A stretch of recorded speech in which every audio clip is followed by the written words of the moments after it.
My name is Kevin O'Malley, CEO of the Wilsonville Area Chamber of Commerce. Welcome to our Federal CARES Act presentation this morning. A little bit of trivia. CARES stands for Coronavirus Aid, Relief, and Economic Stability. And yes, I had to write it down or we wouldn't be able to remember it. This morning, the outline is that our cousin chambers have decided to, thankfully, pull us all together so we can do this as one happy group. And so I want to make sure that we introduce all our fellow chamber folks, and a big shout out. Let's start with Kyle. Hi there. This is Kyle Lang from the Canby Area Chamber of Commerce. Let's see. We're saving announcements till the end. Yep. Just want to thank everybody for joining us on the call. Cool. Yep. Debbie. Good morning. I'm Debbie Mollahan. I'm the CEO of the Tiger Chamber, and welcome to all the Tiger Chamber members that are online and all of our other chambers that are present. Good. And Linda is looking to join us. She's got a technical glitch this morning from the Tualatin Chamber. Welcome to all our Tualatin Chamber cousins. And Corey. Good morning. I'm Corey Kersley with the Sherwood Chamber of Commerce. Wonderful. All righty. The agenda for this morning is that we have a terrific guest, and that guest I'm going to pop up here for you. 1 second. Maybe I'm going to get this done. There we go. We're going to welcome Chris Eyler, the Executive Director, Northwest Region, Congressional and Public Affairs, U.S. Chamber of Commerce. Chris works throughout the Northwest, from the hinterlands of Alaska, Idaho, Montana, Washington, Wyoming, and of course, Oregon. And he works with chambers and the U.S. Chamber when members of Congress to further the legislative priorities of the chamber. Chris has had a wide background working in D.C., but he's a great guy nonetheless. We love him. And you look at all the different representatives and senators he's worked for. He's got a degree from Miami University. And for all those Duck fans out there, yes, he is a University of Oregon law degree. And I'm going to pop back here and share my screen back and say, okay, he said, if I can get to the right, there we go. And we're back. Chris, what we're going to do is we're going to go ahead and give you a chance to set the stage and tell us a little bit about what's going on today. All right. Great. Thank you, Kevin. And thank you to all the local chambers that invited me to today. Again, my name is Chris Eyler. I'm the U.S. Chamber's Executive Director for the Northwest Region.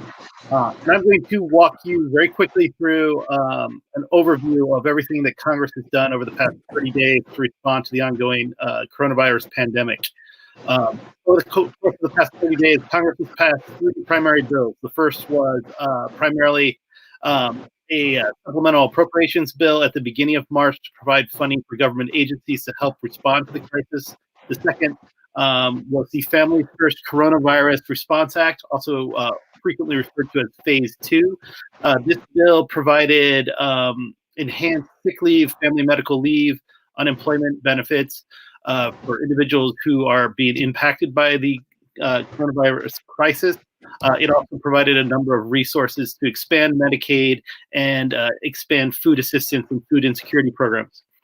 The third phase bill, which is what I'm going to focus primarily on today, is, as Kevin said, the Coronavirus Aid, Relief, and Economic Security Act. This is a very broad $2 trillion package. Kevin, do you have the slides up?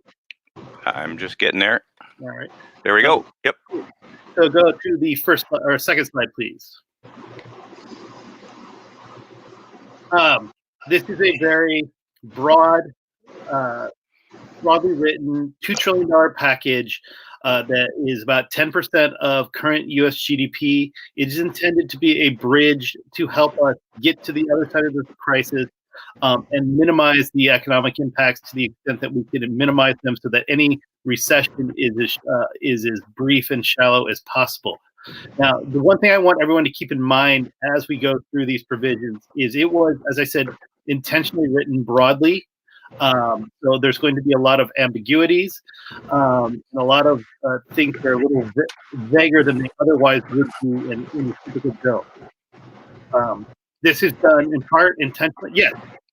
Chris, I just want to make sure everybody realizes that as we're going through the slides, If you have a question, go ahead and literally pop it into the comments section, and we will be able to get to it. Okay? Thanks. Take it away, Chris. Thanks. Great. As I said, there's going to be a lot of ambiguities, and it's very broadly written. This is partly because it was done intentionally to give the administration as much flexibility as possible to get resources out to businesses as quickly as possible. But it was also done, it's also a reflection of the function that this was done very, very quickly, and it was a very messy process. So as you have questions about, does this apply to me or does this not apply to me, my business, I think, the best answer I can give you is, don't exclude yourself. Talk to your lender. The lenders are going to have a lot of discretion in this process to help you get access to the loans and grant through that are being made available through this bill. So with that, I'm gonna walk you quickly through the bill. It can be broken down into really three major chunks. First, there's a lot of aid that's being provided to hospitals. There's $100 billion being provided to hospitals. There's another $150 billion that's being provided to states and localities to help respond to this crisis, as well as a number of other odds and ends money being appropriated to help respond to the crisis. The two chunks of the bill that I'm going to focus most on are the individual. The benefits targeted at individuals, and mostly the benefits targeted at businesses. So as far as individuals go, as you've all probably seen written in the press, there are going to be direct payments sent out to taxpayers. $1,200 will be sent to every individual with an income of less than $75,000. It will gradually phase out up until the income threshold is $99,000 per year. For married couples and joint filers, the check will be $2,400 up to a joint income of $150,000, and that will gradually phase out until income reaches $198,000 per year. There's an additional $500 provided per child. On the unemployment side, both the Phase 2 bill and the Phase 3 bill impact state unemployment benefits. As I said, the Phase 2 bill expanded eligibility for unemployment and suspended most of the requirements to access unemployment benefits so long as it's related to the COVID-19 outbreak. The Phase 3 bill also provided an additional $600 per week on top of regular state benefits through July 31st. All that a state has to do to provide this $600 is accept the benefit from the federal government. Now, eligibility for the enhanced UI benefits will expire as soon as an individual can return to work. So if an individual has been furloughed or laid off as a result of the COVID-19 crisis, and then the crisis ends and the business recalls that employee, when that employee gets recalled, that is when eligibility expired, and then an individual can no longer collect the expanded unemployment benefit. How do you get the benefit? You get it as you would get any other UI benefit. You go to your state UI office and you apply. Next slide, please, Kevin. Moving on to the employer side of the bill, you can really break down what's provided for employers into three chunks.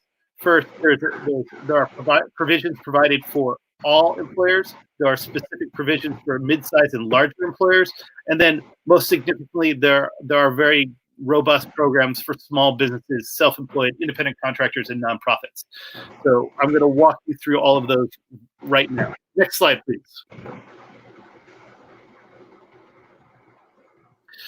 So one of the biggest concerns that employers are going to have is liquidity and making sure that they have cash on hand to continue maintaining their operations, paying their bills, and most specifically, paying their employees. So to address this, Congress has taken steps to make modifications to the tax code. The most significant of these changes is that they are allowing businesses to delay payment of the employer portion of payroll taxes, the taxes that employers pay on each employee to Social Security, between now and January 1st of 2021. If an employer elects to delay payment of these taxes, the first half of what is due will not come due until December 31st of 2021, and then the remaining 50% that is due will not come due until December 31st, 2022. There is one caveat that if a small business is getting loan forgiveness under the Paycheck Protection Program, which I'm going to talk about a little later, that business cannot claim this delay in payment of payroll tax. So this is really largely targeted at larger and mid-sized businesses. And as I said, it's intended to help that business have more liquidity so that they can continue paying employees during the duration of the crisis. Additional changes made to the tax code include businesses can now carry back for 5 years net operating losses from 2018, 2019, and 2020 and adjust against prior taxes paid.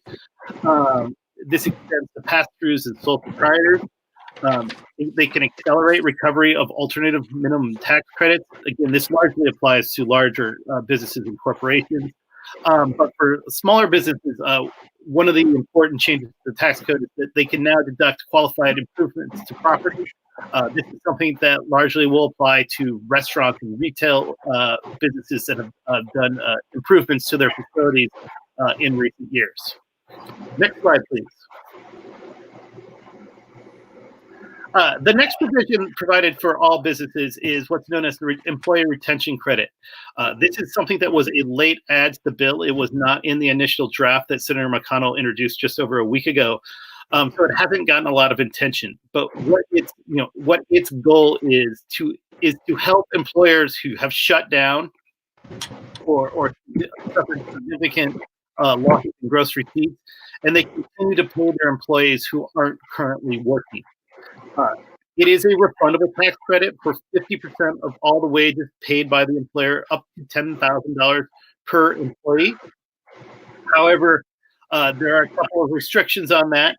If it is an employer with more than 100 employees, it only applies to those employees who are not currently providing services. So if you have a business, if you're a business that is shut down, only the employees, which would be most of your employees if you shut down, who are idled and not working, you would be able to claim this credit for in order to continue paying them. For employers with 100 or fewer employees, this applies to all employees. So it's any employee that may still be working, or any employee that's simply not working, but so long as you are continuing to pay those employees. Again, yes, question. So, Chris, when you're talking about most of our small businesses, they're obviously going to have less than 100 employees. One of the questions was, the timeline, because if one of our members has laid somebody off, when do they need to be able to bring that person back to work? I'd read potentially June 30th that covers it or not. So they need to. So that question actually applies to the Paycheck Protection Program, which I'm going to get to in a second. But just to answer that question, you need to bring that employee back within 30 days of when the bill was enacted, which was last Friday, and then you need to keep them on staff until June 30th in order to be eligible for the loan forgiveness under the Paycheck Protection Program. But what about as far as the employee credit, this portion then, in terms of the retention credit? If they've been laid off, when do you have to bring them back then? That is a good question. I will have to double check on that. Okay. But if you are a small business, you're not going to avail yourself of this particular credit, because if you do take this credit, then you're not eligible for the Paycheck Protection Program, which is a much more generous option and should be more attractive to you if you're a smaller business. Okay. All right. And then just one last point on the employee retention credit. If it is something that you're going to avail yourself of, recognizing that it is a refundable tax credit and you wouldn't otherwise be able to get it until you pay your taxes, Treasury is looking into ways that they could potentially make this an advance payment, or provide it to you before you actually file your taxes. But that we expect more guidance on that in the coming days. So, but again, this is something this is a tax credit that's largely going to be something that larger, mid-size, and larger businesses are going to want to look at, who are continuing to pay employees. If you are a small business that can get access to the Paycheck Protection Program that I'm going to talk about in a second, that is a much more generous option, and you should probably look at that before you look at the Employee Retention Credit. Okay. So next slide, please.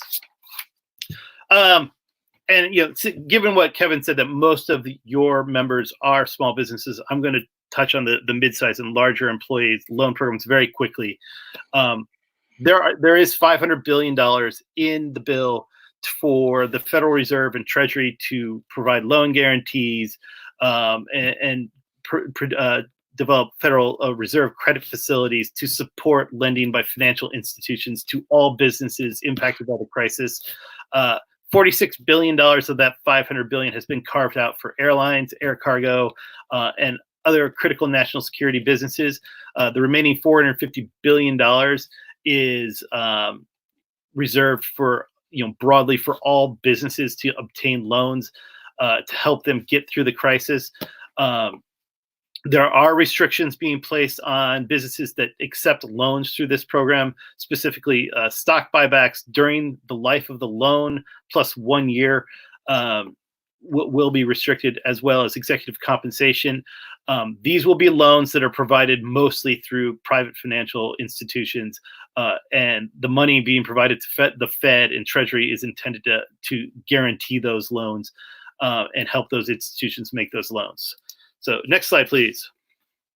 So the small business portion, which is the most significant and most generous portion of this bill, that you can really break out into two parts. The first is the Paycheck Protection Program.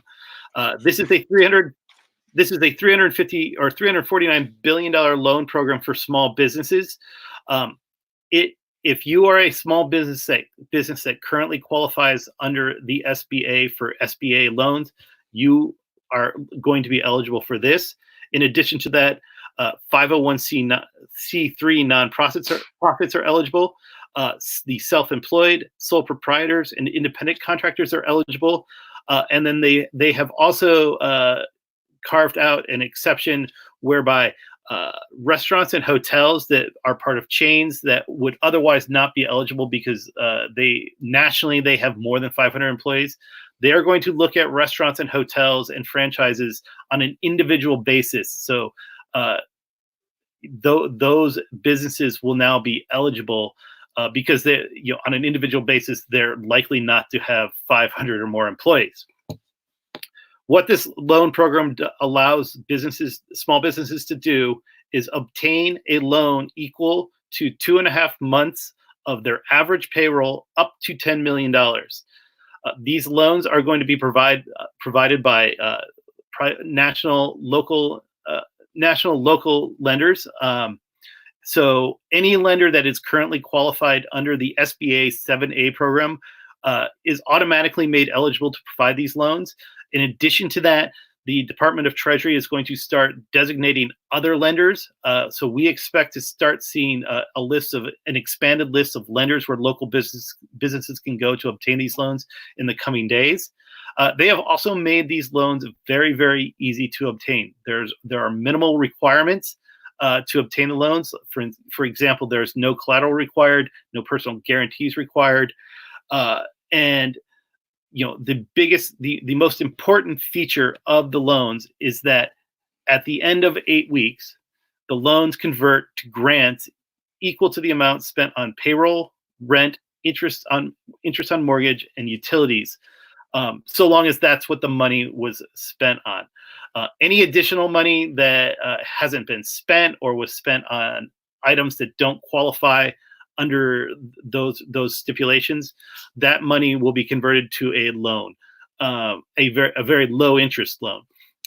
But for the most part, if you're spending that money on payroll and the operations of your business, that money is going to convert to a grant that does not have to be paid back.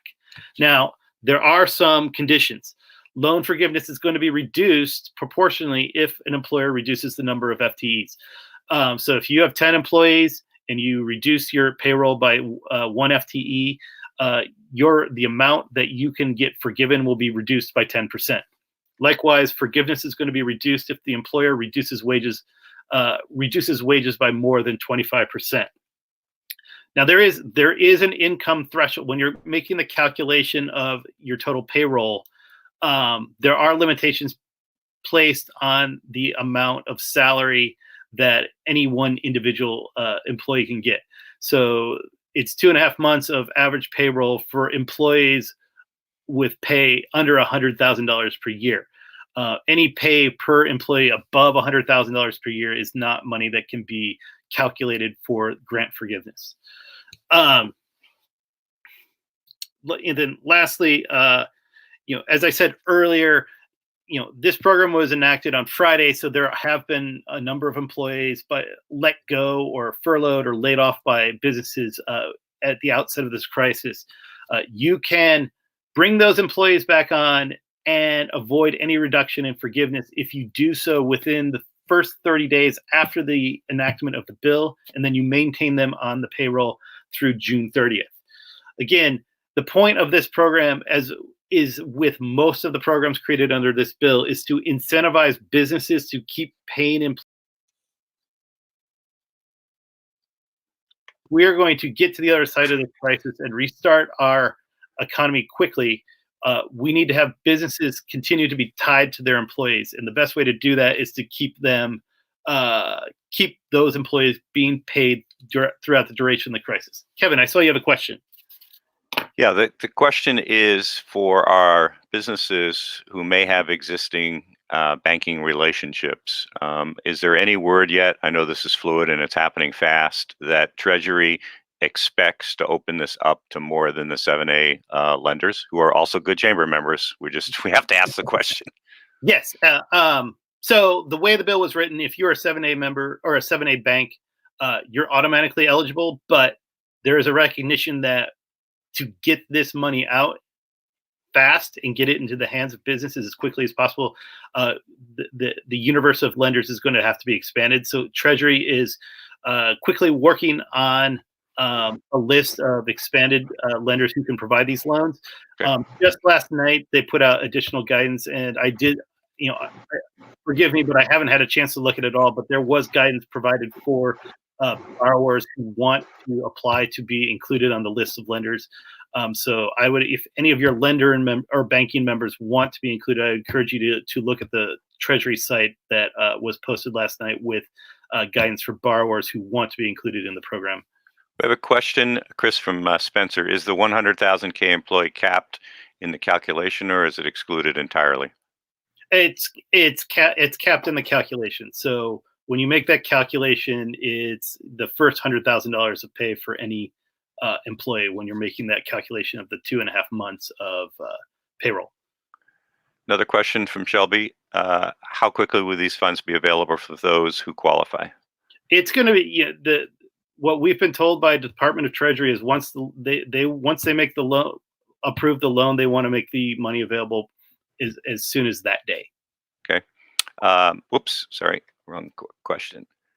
Shireen has a question. How's the spending of these funds tracked? Well, it's going to be when you get to the end of the 8 weeks, you're going to go work with your lender and provide documentation of how you spent the money, and then the lender, you'll work with your lender to determine the amount that's going to be forgiven. Right. So it will be looser guidelines than normal SBA, but there's certainly a process that agent, whoever is that bank credit facility, is going to need to make sure that there's some reasonableness. Yeah. Okay, I think we have one more question.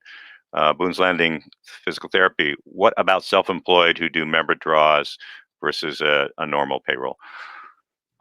This is one of those things where I would encourage you to talk to the lender about how this, again, like I said at the outset, this was written very quickly and very loosely. And so a lot of things aren't actually spelled out in the statute, and it's going to rely on Treasury guidance. And we all took a pledge not to shoot the messenger. Chris is here and the situation is very fluid, and Congress put it together, and there are still changing the tires a little bit as we go down the road, right? Correct. All right, back to slides. All right. So maybe if I can make it work. Okay, thank you. Almost there. There we go. Sorry. All All right, next slide. There you go. So, you can learn more about this program on our website, uschamber.com/SB loans. We have created a 4-page step-by-step guide for what you need to be thinking about now before until the program goes live later this week. The things that you need to be getting lined up to make the calculation for your what constitutes 2.5 months of payroll, what you need to be thinking about, whether you're not, the types of organizations that are eligible, the types of things lenders are going to be looking for. The thing to keep in mind about the lender is that this program is designed to be very, very flexible. So lenders, what they're mostly going to be looking for is a good faith declaration that you need this money because you're being adversely impacted by the COVID-19 crisis. But I would encourage you to go to our website, download this document, take a look at it. It should answer a lot of your questions. But the most important thing is, don't rule yourself out. Talk to your lender to get their thoughts on, whether you qualify for these loans. So next slide, please. Now, in addition to the Paycheck Protection Program, there is another SBA loan program that small businesses should consider looking at. That is the SBA Economic Injury Disaster Loan. This is a loan program that's been around for quite a while. It is a program that small businesses often avail themselves of when they have when they've gone through hurricanes, tornadoes, earthquakes, other natural disasters, and their operations have been severely impacted. The program, it is a loan program that provides up to $2 million of working capital for a 30-year term at 3.75% interest. It is a loan program. It does not convert to a grant as the Paycheck Protection Program does. But under this bill, it has been made a far more generous or easier to obtain loan than it otherwise would be. Loans under the Phase 3 bill of the Economic Injury Disaster Loan Program are going to be based entirely on credit scores. No tax returns will be required immediately. You can obtain up to $200,000 without a personal guarantee. For loans of $25,000 or less, there's no collateral required. Above that amount, you will need to provide a general security interest instead of real estate for larger loans. They're trying to get away from requiring real estate as collateral. But what is really new about this and attractive to a lot of small businesses is that when you apply for the loan, you can request an immediate $10,000 emergency grant, which SBA has to provide within 3 days. This does not have to be repaid. Even if you do not get approved for the loan that you're applying for, you can still keep that $10,000 grant. Now, keep in mind that if you get this $10,000 grant and you also get a loan under the Paycheck Protection Program, the $10,000 grant is going to be subtracted from whatever is forgiven or converted to a grant under the Paycheck Protection Program. So there is an interaction there. There are going to be businesses that obtain both an economic injury disaster loan as well as a Paycheck Protection Program loan, but you need to be careful about how the two interact. You cannot get an EIDL loan and use it for the same things that you are using a Paycheck Protection Program loan for. They need to be different purposes. And as I said, there's going to be, if you get this $10,000 emergency grant, that is going to count against what is forgiven under the Paycheck Protection Program. So this is one of those things you want to look at very carefully before trying to obtain both. And again, it's something that would be good for you to talk to your lender about to understand how all these things interact. One other thing I want to point out about the SBA EIDL loans, these are available to all small businesses, including all nonprofits and faith-based institutions with 500 employees or less. The nonprofits also include nonprofit 501c6 organizations. 501c6s are not eligible for the Paycheck Protection Program, but they are eligible for this program. And then unlike the Paycheck Protection Program, where you get those loans through a private institution, these loans are obtained through by going directly to sba.gov. Chris, there's a question from Steve that says, as a contractor, we're still working, but the pipeline's dried up and we'll see impact in months. Are we still qualified? I believe, yes. Like I said, they want, these loans are being made available under both programs so that you can continue paying employees and continue maintaining your business. So yes, you should still be eligible. Okay, great. Next slide, please. Now, I just want to quickly touch on a few things that were in the Phase 2 bill. As I said earlier, the Phase 2 bill addressed a lot of what it addressed is paid sick leave and paid family and medical leave for employees who have been impacted by the coronavirus crisis. What those bills did is, first, for small businesses with less than 500 employees, it required businesses to provide 10 days of paid sick leave if that leave is related to the COVID-19 crisis. This sick leave can be taken when the individual is ill, quarantined due to exposure, to take care of a sick or quarantined family member, or to take care of a child during a school closure. That leave is paid at the normal rate of pay up to a maximum of $511 per day, or a total of $5,110 for the total 10-day period. If the individual employee is taking the sick leave to care for care for a family member, the pay reimbursement is, or the pay is only at 2/3 the normal rate of pay, for a maximum of $200 per day for caring for that family member. Now, we recognize that this is basically a mandate on businesses to pay employees for sick leave. The federal government is going to reimburse the business 100% for what they pay out for this sick leave. It's going to be provided in the form of a refundable tax credit. It is also leave that is in addition to any other leave that the employer already provides. Now, as far as the reimbursement goes, yes, you're not going to see this money until you pay your taxes under the way the bill was written.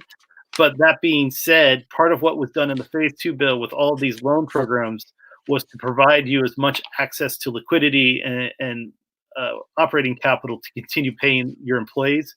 Additionally, Treasury is looking at ways to allow employers to claim in advance to get access to this refundable tax credit to pay their sick leave. There is an exception for employers with fewer employees. Those businesses can apply to be exempt from providing the leave if for caring for a child, if doing so would threaten the viability of that business.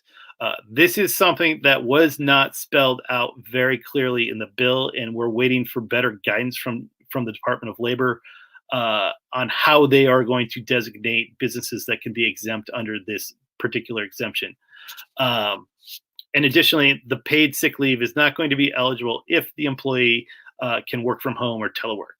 So next slide, please. So in addition to the paid sick leave, the bill also provides for up to 10 weeks of paid family and medical leave for employees at businesses of fewer than 500 employees.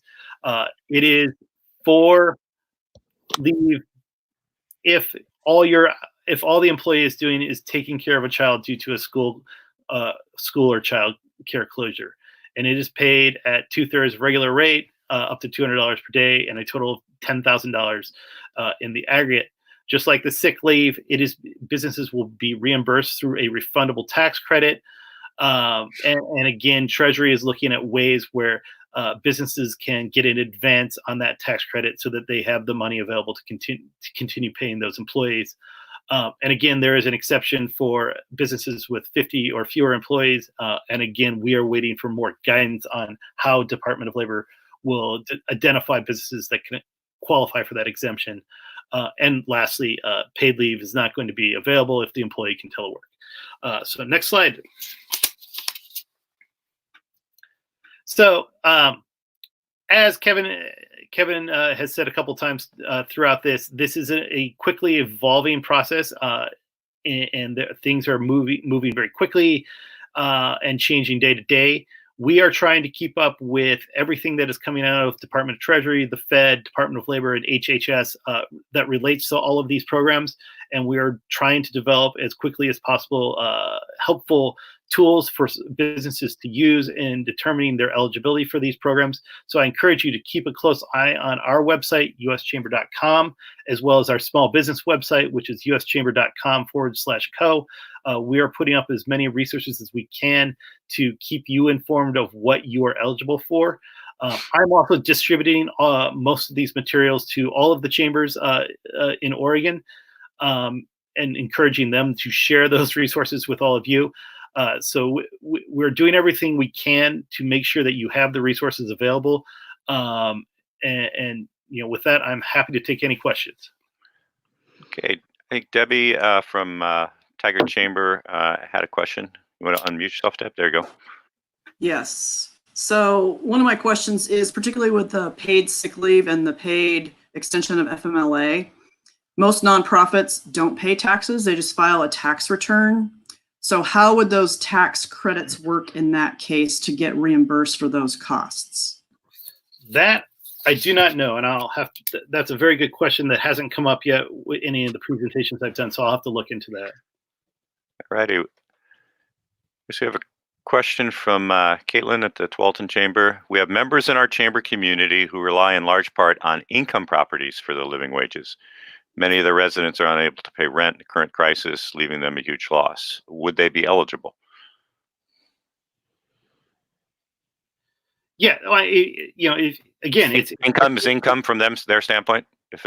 If you're a business and you can go and you can make a good faith claim to your lender that you are being adversely impacted by the crisis, you should be able to be eligible for the Paycheck Protection Program.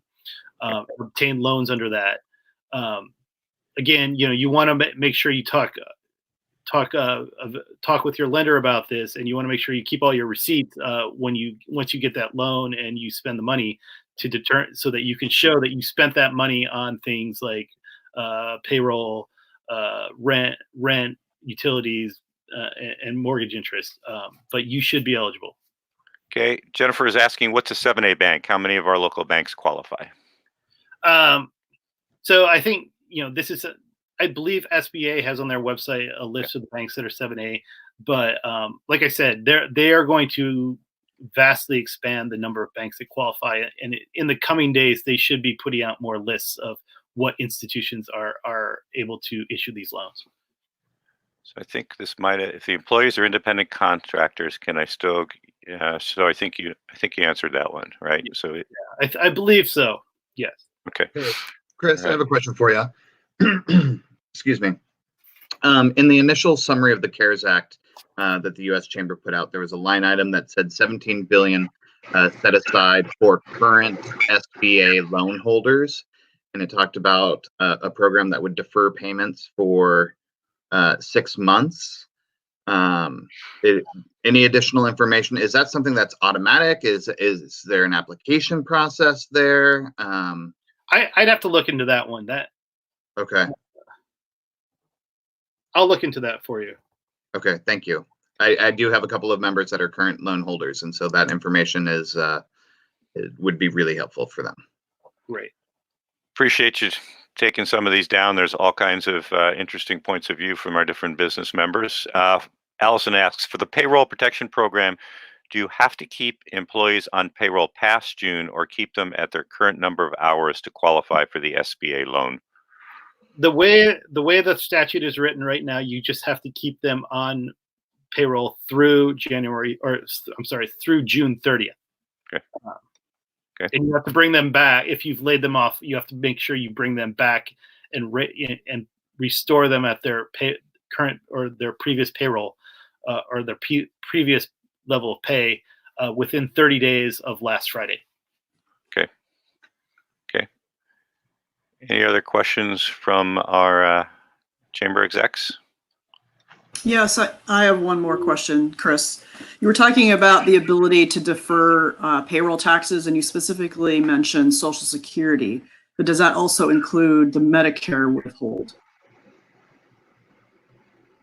I think it's the 6.2%. It's whatever's included in that 6.2% that you pay in payroll taxes, which I think is just Social Security. Okay. All righty. Let's see if we have any other last questions. A couple things again of importance is that a recorded version of this entire webinar will be showing up on the Facebook page probably within 10 minutes. Real important. When you think about Chamber, we're stronger together as Chamber. If you're currently a Chamber member, we appreciate that. Your local Chamber exists by and large because of the dues and support of its members. If you haven't yet joined a Chamber, we would encourage it. There is no better time than right now, because not only are all the Chambers working feverishly to help our businesses, but it's just like any other business. Chambers are dependent on revenue as well.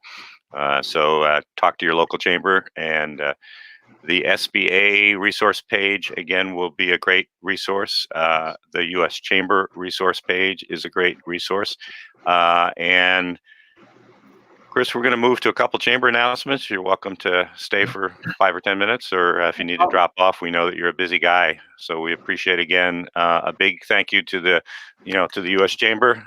When it comes to getting it done, they were there, and they made sure that small business was part of this, including independent contractors and the like. So we sure appreciate that. All righty. Thank you. Let's talk about a couple quick Chamber announcements. Camby, what's coming up? Would you like to share some announcements? Yeah, absolutely. So at one point it was mentioned that the Treasury has released information on the Paycheck Protection Program. Those forms are online on the COVID-19 business resource page at the Canby Area Chamber, including the loan application and a borrower's fact sheet. So you can find that there. Coming up next Tuesday, we're holding our regular luncheon basically at our regular time, but we're doing it online. We're partnering with CTV5, our local access television station. We'll be going to YouTube. Representative Christine Drazen will be joining us, and it'll be a conversation between Christine and I. So join us for that. Otherwise, Good Morning Camping programming is going off as per normal via Zoom meeting. Just want to say, don't isolate when not necessary. Join us on these online formats. They're very positive. It's a great way to start your day. So wonderful. Thanks, Canby Chamber. Thanks, Kyle. Appreciate all your hard work. Who would be next? That would be in alphabetical order. Must be T for Tigard. Ooh. Okay, so some things going on with Tigard. Again, thank you, Wilsonville Chamber, for coordinating all this, and Chris for all of the great information. For Tigard Chamber members, we have a business resource page designated for COVID. You should be able to access both a 12-page summary of what's in the bill. We'll also put up Chris's slides on that page, and you should have already received the 4-page guide on the PPP, which is incredibly helpful. One of the things we are doing as a chamber tomorrow is we have a scheduled Facebook Live at 1 p.m., and it's a pandemic marketing panel. So we have pulled together the marketing experts within our chamber member contingent, and we're going to be doing a Q&A with them about what you should be doing with your marketing during this time, how to market. Anyone is welcome to join us. It will be off of the Tigard Chamber's Facebook page on a live stream. So basically it's Facebook and Tigard Chamber. And we also are continuing to hold all of our events virtually through Zoom. You can find all of that information on our calendar, and anyone is welcome to pop in and attend. Awesome. Thanks, Tigard Chamber. Appreciate that, all your staff and the great work. And we have in the house none other than my favorite cousin to the north.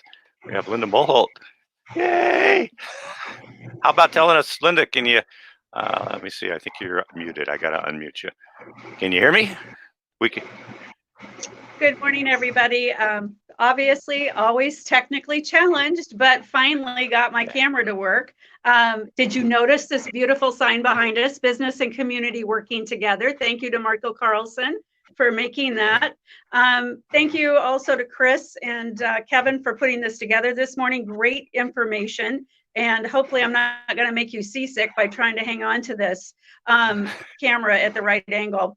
Tomorrow morning, we have another video conference call. It's through just a regular call, no video, excuse me, just a conference call with the Oregon State Chamber, the SBA, and Representative Kurt Schrader.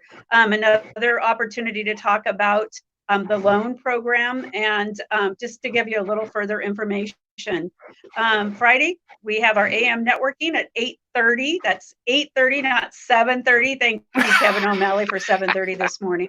And we will be doing regular AM networking where you can connect with your fellow chamber members. We're here to help. We've been working hard to try and stay connected. And we're really excited about a new program we're launching called Gift Cards for Good. Sherilyn Lombos, who is our city manager, was thinking about the problem of restaurants closing and not having enough opportunity for business, even with takeout, and thinking about families in need. And she said, you know, there's got to be a way we can connect these two. And she figured it out. She said, let's see if we can't get the community to buy gift cards, give them to the chamber, and then the chamber will take them to the food bank, and they can be given out to families in need. We'll be launching that program today. So look on our website for Gift Cards for Good. You can also personally go buy the gift cards, drop them off in the drop box at the city library, or you can bring, or you can buy them online through our website, and we will go buy the gift cards and take them to the food pantry. So those are some things that we're doing to help keep everybody connected. And I hope you guys are all staying safe. And as mom uses hands. All righty. Thanks, Kevin. Thanks, Linda. Appreciate it. Corey, Sherwood Chamber, what's up? Yeah, thank you. I would just reiterate the thanks to Chris for taking some time this morning to explain all of this, and Kevin for hosting. And to any of our members that are participating, stay tuned on our website as well. We've got as many updates as we can possibly stay on top of to try and keep everyone informed. And if you missed this or you have other questions and you want to talk to other people, there are multiple agencies and organizations and elected officials that are hosting sort of their own Q&A on what all of this means and how these resources can be helpful. So, so stay tuned about availability for those. Awesome. Thanks to Sherwood Chamber. All righty. Wilsonville Chamber. We've got Friday, a brand new live at noon. We'll have a quickie 3-minute what's new in Wilsonville. We'll be talking to individual members. We'd encourage you to join it. It'll be just like this event right on the website. We also have an announcement. We had a drawing a week ago, last week, to encourage our Wilsonville residents to help support all local businesses by buying gift cards. And if they did, they got an automatic entry into our contest, our giveaway, which was for a $50 gift card. And the random software drew the random drawing, who is none other than Kate Johnson. So congratulations to Kate Johnson for winning a $50 gift card for helping to support our local businesses. So every chamber has great activity coming up to keep us all connected. It's an important part of who we are as chamber, and we are stronger together. Thank you all for joining today. The recorded video will be on your chamber site. And if you have questions, your chambers are there to support you. The businesses are here to continue to work together. Stay safe, stay strong. We're going to close it out. Thanks very much. Thank you. Thank you, Chris. Bye to everybody. I don't know why my hand's waving over here. Take care. We're still